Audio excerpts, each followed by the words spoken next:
Hey everybody, welcome back. So I found this gem at the curb the other day. It is an Emerson Beverage cooler, model BC1150BS. And I'm guessing it's probably at the curb because there's something wrong with it. So let me give you a quick walk around, then we'll see if we can figure out what it is. Kind of looks fairly new overall. Here's the sticker information. All the warning labels because of a flammable refrigerant. Let's get our flashlight out of the way.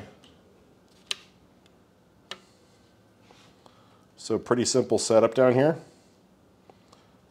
This one does use R600A, which is also known as cyclopentane, as you can see there.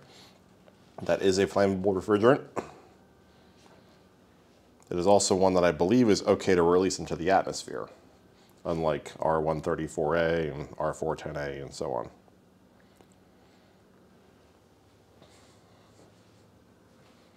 So a little dirty, but it's a nice little cooler. Let's plug it in and see what happens. Here goes nothing. I'm gonna bet it doesn't work. What do you guys think? Okay, we got power.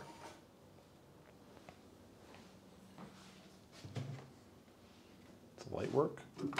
Light works.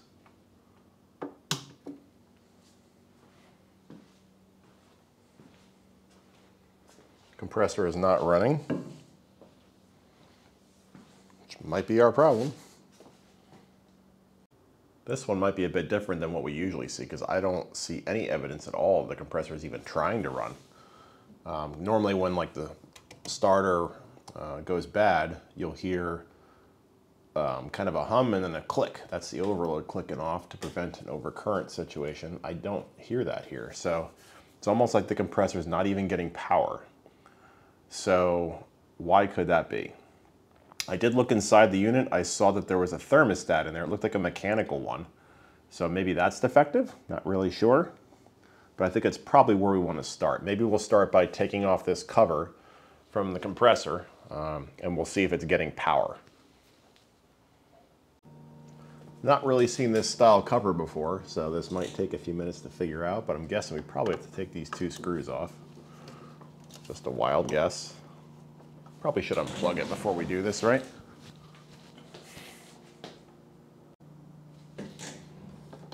Power has been removed.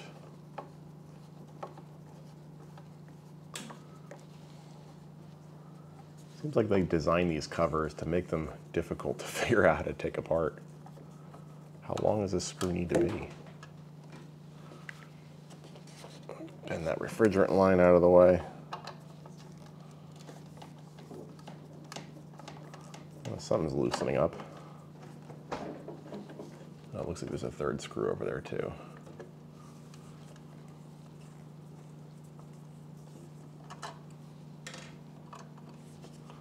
So here's some kind of wire terminal block. And maybe this isn't what actually holds it in. Hope there's not a screw on the other side.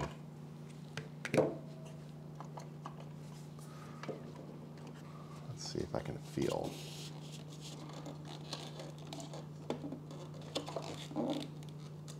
I don't feel anything. So this might just clip in place somewhere, somehow.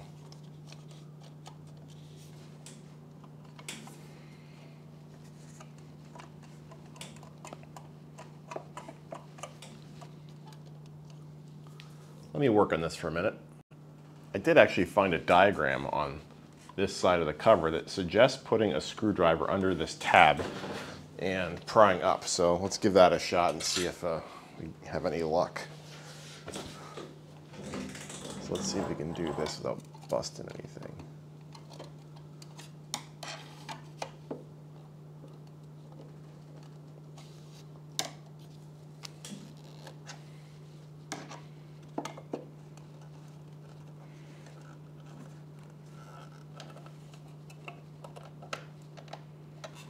Doesn't seem to be helping, does it? So it looks like One is, they're numbered steps. One is removing that screw. Two is putting a flat blade screwdriver under here and then prying down. I don't even know how we're going to do that. There's not a lot of space in here.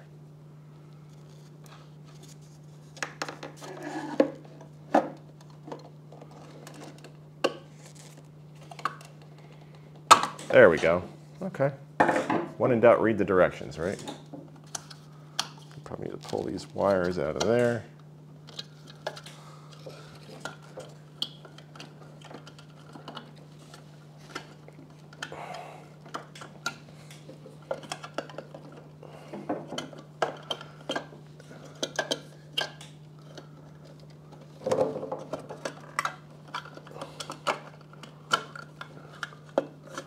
Okay. I'm not even sure there's enough space to get this thing out of here. I hate these covers.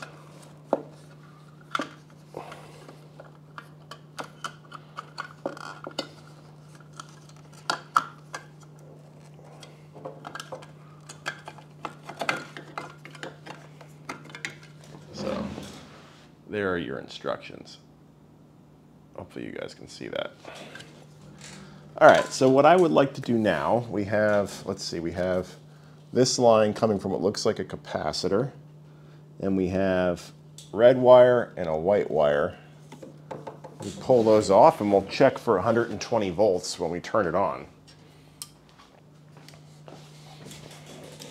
So it looks like the red goes to the overload. It might just be easier to pull the whole thing off.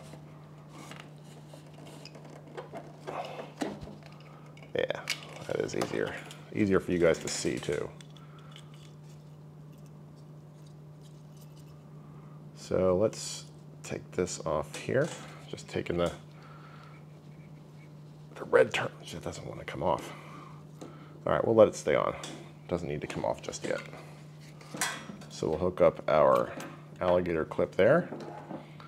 Now I'm going to hook up to the white wire over here, which should be our neutral. Maybe that'll come off easier. Nope.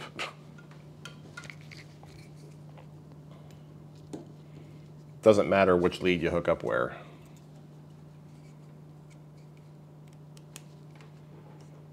All right, that should do it. Let's turn our meter on and restore power. Okay, I have the meter set to AC volts. Let's plug it in and see what happens.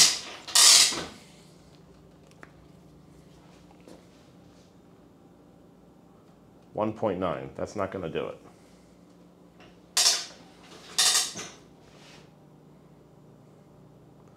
So this makes me think the compressor is not getting power. We'll give it a moment just in case there's a delay. Let me go try adjusting the thermostat inside. Let's put it on min-max mode. Does it beep on it? I don't really know this meter that well. I'm used to my Fluke. Let me go rotate that thermostat inside and see if that has any effect on things. That do anything? Not really, huh?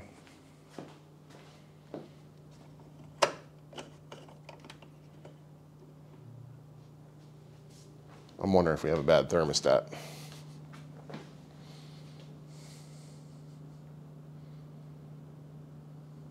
What do you guys think? I think our next step is to work backwards. Let's kill power. Let's see if we can get access to the thermostat down here. There is a cover all the way back here. It looks like it's covering the thermostat. Let's see if we can get access to that.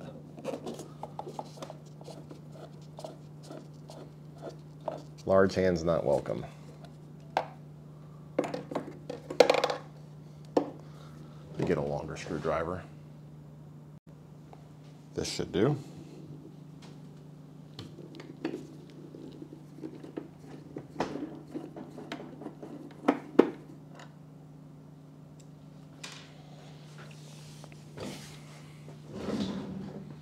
This cover should just fall off.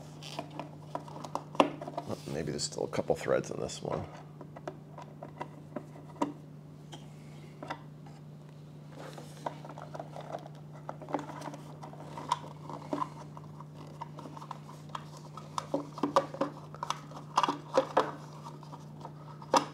is indeed our thermostat.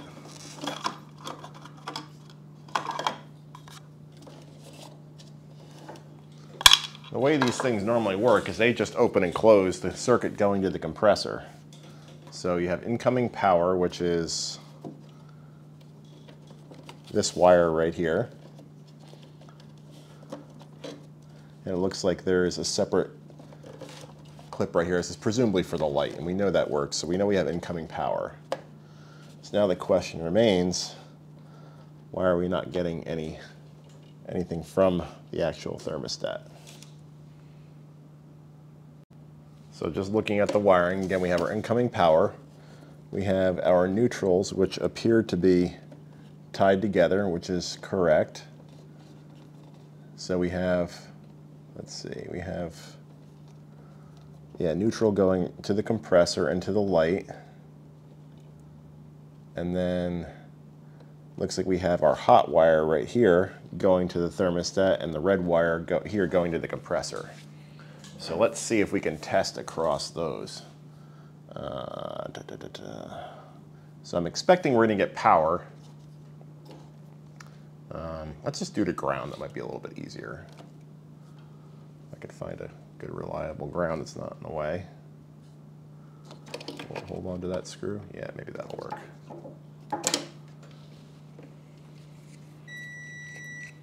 So now I'm just going to test to make sure we have power from the black wire to ground. And of course the meter just powered off. So let's stick this in there.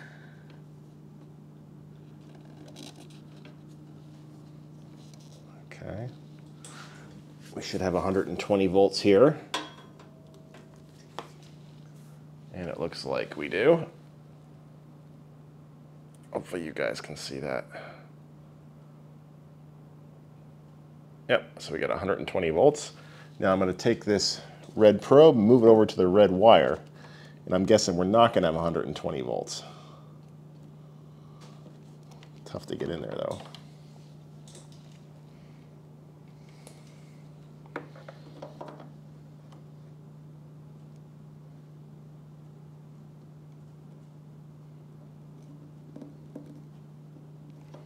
Okay, I think I got it. And again, we have our 2 volts. So we have a bad thermostat, which is kind of what I thought might happen. So let's pop it out and see if we can find anything obviously wrong with it. Okay, there's a screw on top. Looks like it may be caulked or sealed in there too.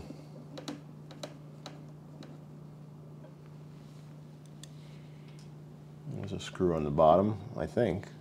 Oh no, maybe there's not. There's just a screw on the top. So how does this pop out? I guess just like that. Probably have to remove that knob on the other side. Let me yank that off.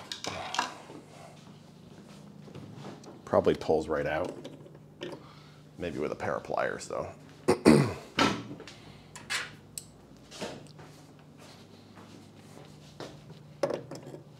Yep, there we go. So there's our knob.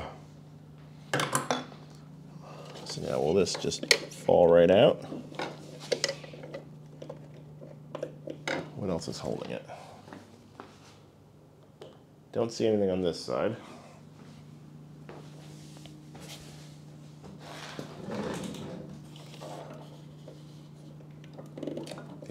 Maybe it's just the sealant.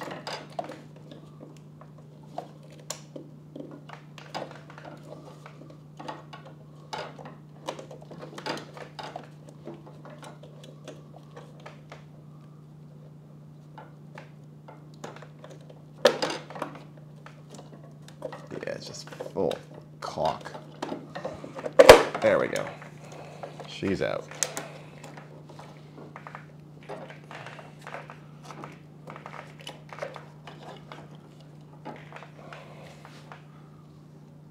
So let's see.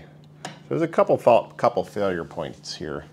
There's actually refrigerant in this tube right here that when it gets warm enough, it will expand and cause this switch to open up. So let's see if we can figure out. I see another terminal here. I wonder what that is. All right, so you guys look at this, take a picture of what it looks like. We have our white wire. Oh, let me move you a little bit. We have our black wire going to this terminal here, white wire going to this terminal here. I'm sorry, yeah, red wire rather. So we can actually test to see if the compressor works by just jumping these two wires together. Should start right up if everything works okay. I'll probably do that before I put any money into this thing. I think I looked and this fridge was maybe 150 new. So let's see if we have any continuity across these terminals. I'm going to put the meter in ohms mode.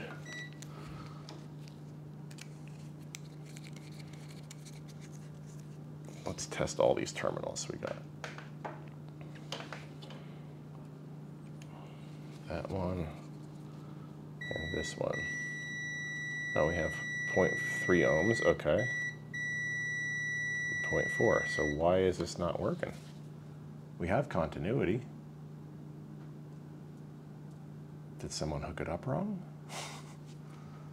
That would be hilarious, wouldn't it?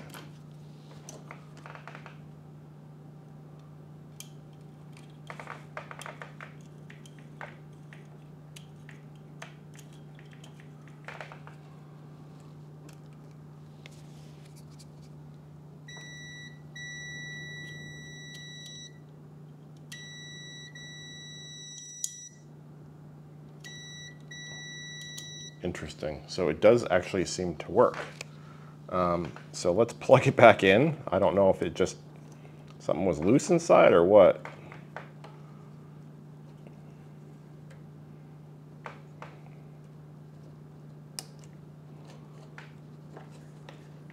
Let's take our black wire. I think it was hooked up here, right?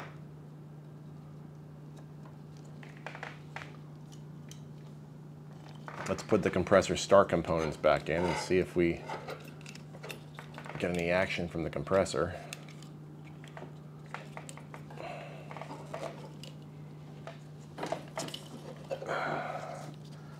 This can be a bit of a pain in the neck.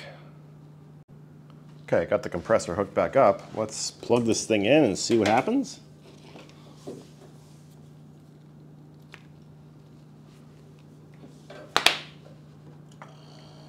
Look at that, compressor's running. That's wild.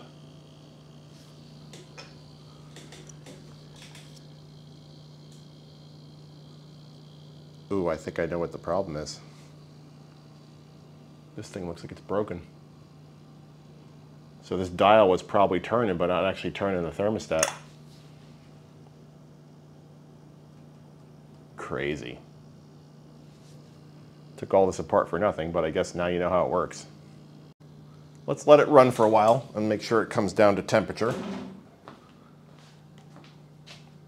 Maybe let it run for maybe an hour or so. We'll come back. Sound good? Okay, we've been running at least an hour, possibly two. And it is 27 degrees in the back. It's actually just satisfied 48 on the sides. This thing's plenty cold. It works fine. So let's start putting it back together and we'll figure out how to solve that knob problem. You may be looking at this and saying, hey, you created a whole lot of work for yourself for a problem with just the knob.